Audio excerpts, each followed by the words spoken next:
जय माँ काली भक्तों, कैसे हो आप सब। आशा करती हूँ आप सभी बहुत अच्छे होंगे और अपने अपने घरों में कुशल मंगल होंगे। तो भक्तों, आज की इस वीडियो में मैं आपको बताने वाली हूँ कि ये संकेत आपको बताते हैं कि आपके शरीर में कुंडलिनी शक्ति जागृत हो चुकी है। जी हाँ, आज की इस वीडियो में इसी के बारे में मैं आपको बताने वाली हूँ।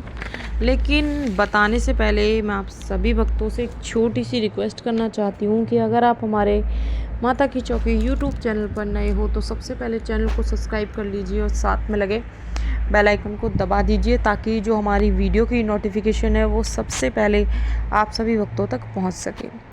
और भक्तों, वीडियो को लास्ट तक देखिएगा, वीडियो को बीच बीच में से स्किप बिल्कुल मत करना, क्योंकि अगर आप वीडियो को काट काट के देखते हो, स्किप कर कर के देखते हो, तो आपको इसकी जानकारी आधी भी प्राप्त नहीं होगी। तो अगर आप चाहते हो कि आपको इस वीडियो की पूर्ण जानकारी प्राप्त हो तो इस वीडियो के एंड तक बने रहिएगा। और जानकारी अगर पसंद आए तो चैनल को लाइक, शेयर और सब्सक्राइब ज़रूर करिएगा। और जितना हो सके ज़्यादा से ज़्यादा इस वीडियो को शेयर करिएगा, ताकि सभी भक्तों को पता चल सके कि उनके शरीर में, जिनके शरीर में कुंडलिनी शक्ति जागृत हो रही होती है, तो उनको इन संकेतों से पता चल सके कि उनके शरीर में कुंडलिनी शक्ति जागृत हो रही है। ठीक है। और वीडियो पसंद आए तो एक प्यारा सा कमेंट ज़रूर कर देना। ठीक है।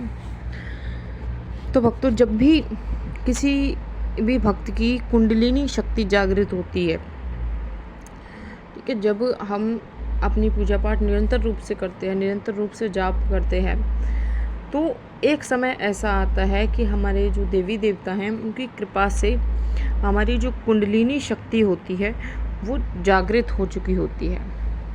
ठीक है। तो कई भक्तों को नहीं पता लग पाता, उन भक्तों को संकेत भी मिलते हैं। ऐसा नहीं है कि कोई भी देवता अगर अपनी कोई किसी भी भक्त को अगर कोई शक्ति प्रदान करते हैं, या फिर किसी भी भक्त की कुंडलिनी शक्ति जागृत होती है, या फिर अग्नि चक्र जागृत होता है, ठीक है, तो उससे पहले वो मतलब संकेत आपको दिखाते हैं। ठीक है। हर उस पर संकेत दिखाते हैं, अनुभव कराते हैं, लक्षण दिखाते हैं, ताकि आप समझ पाओ, आप जान पाओ कि आपकी कुंडलिनी शक्ति जो है वो जागृत हो चुकी है। ठीक है।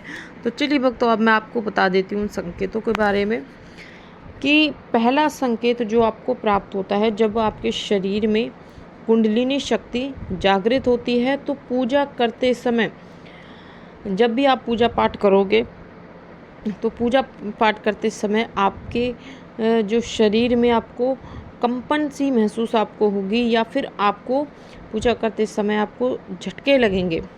ठीक है। जैसे मान लो पूजा पे हम बैठे हैं, ठीक है, चौकड़ी मार के हम बैठे हैं, और आंखें जब बंद करके हम ध्यान करते हैं अपने देवी देवता का, तो एकदम से हमें झटके लगने लगते हैं। ऐसा लगता है जैसे नींद के से झटके लग रहे हैं, लेकिन वो नींद के झटके नहीं होते। वो झटके आपको तब लगते हैं जब आपकी कुंडलिनी शक्ति जागृत हो चुकी होती है।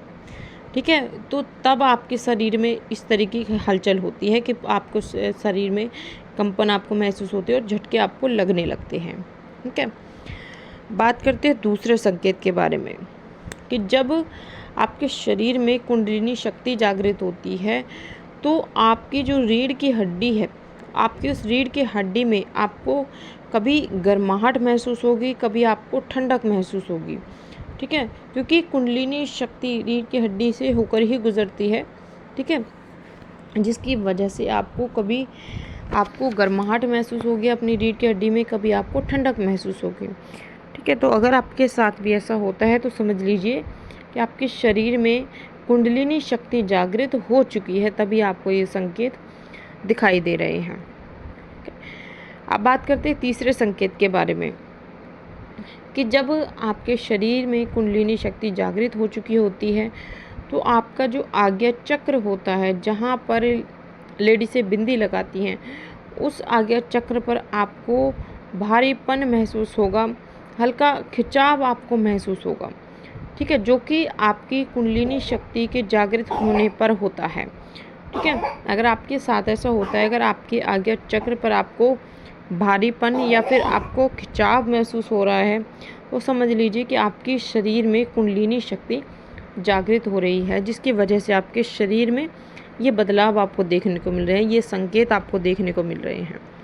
ठीक है, अब बात करते हैं अगले संकेत के बारे में कि जब आपकी शरीर में आप कुंडलिनी शक्ति जागृत हो चुकी होती है तो आपको पूजा पाठ या फिर ध्यान के माध्यम से या फिर जाप करते समय आपकी जो सांसें हैं वो धीमी या फिर तेज होने लगती है।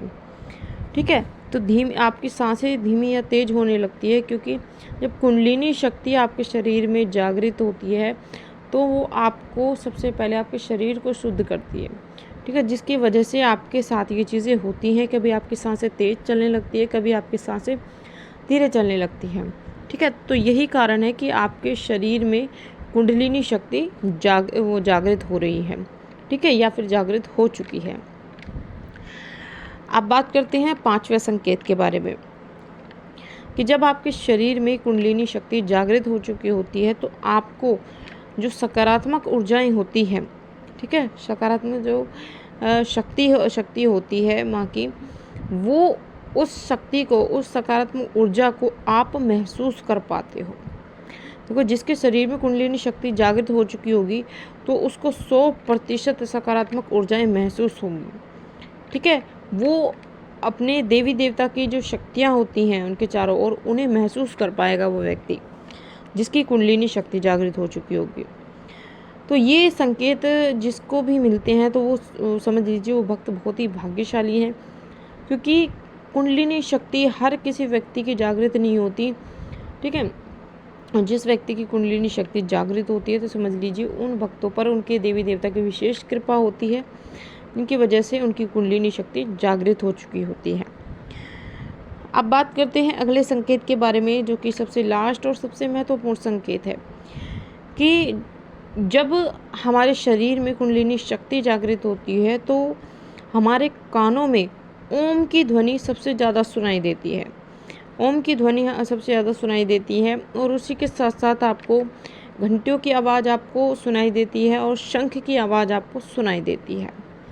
और ये आवाज़ें सिर्फ आपको ही सुनाई देंगी, क्योंकि जिस व्यक्ति की कुंडलिनी शक्ति जागृत हो चुकी होती है तो उस व्यक्ति को ये सब चीज़ें ज़रूर सुनाई देती हैं। ठीक है, तो ये थे भक्तों कुछ संकेत जो मैंने आपको इस वीडियो के माध्यम से बताए हैं। तो अगर आपको भी या किसी व्यक्ति को अगर इन संकेतों में से 2 या 3 संकेत भी अगर आपको दिखाई देते हैं तो आप मुझे नीचे कमेंट करके ज़रूर बताना और कमेंट में जय माँ काली ज़रूर लिखना। तो ये थी भक्तों एक छोटी सी जानकारी जो कि मैंने आपको इस वीडियो के माध्यम से बताई है। तो मैं आशा करती हूँ सभी भक्तों से ये जानकारी आपको ज़रूर पसंद आई होगी। मैं मिलती हूँ आपसे ऐसी ही एक नई जानकारी के साथ। तब तक के लिए जय माता दी, जय माँ काली, हर हर महादेव। माँ काली की कृपा आप सभी भक्तों पर सदैव बनी रहे।